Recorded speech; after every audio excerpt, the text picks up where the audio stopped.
A rather gallant film that is also rather divisive, Malick's The Thin Red Line is an impactful, highly impressive film compositionally, and unfolds at a pace quite unlike most war films ever made, certainly of a mainstream variant. Possibly the most well known of Terrence Malick's films, unless The Tree of Life has any following outside of insular film thug circles. A Best Picture Oscar nominee, easily the best of the five films nominated from that year, and generally one of the most unique and to me memorable World War II pictures ever created.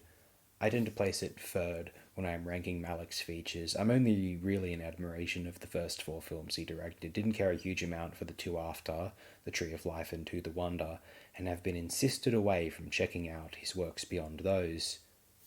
I think about placing this on for certain audiences. It may be too slow paced for a viewer geared toward more traditional war films, and it might be too much of a war film for certain audiences not interested in that thing entirely. But to those willing to accept what it is doing, The Thin Red Line can be a very enrapturing, absorbing, and stimulating experience.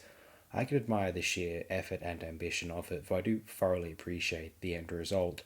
I can imagine some not being taken with the end result, and I wish they were, if only so that they might be imparted with similar sensations that I feel upon viewing The Thin Red Line.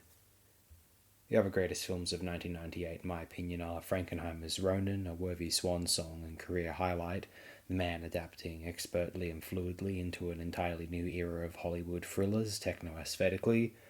Perhaps Brian De Palma's Snake Eyes, a fairly underrated film from the magnificent auteur, of course. The Jonathan Weiss film, The Atrocity Exhibition, based off of J.G. Ballard's Infectious Texts, a highly stellar film which I highly recommend you all track down if you are able to. I'm still fond of Lock, Stock, and Two Smoking Barrels. I don't even care. It is just so ridiculously watchable. Michael Almereyda's The Eternal is quite a strong film, I think. Go check that one out if you're interested. I also like Babe Pig in the City by George Miller, but I think anyone who has seen that will understand why it would be cited here. Thank you and good night. I wish you all the greatest happiness and peace.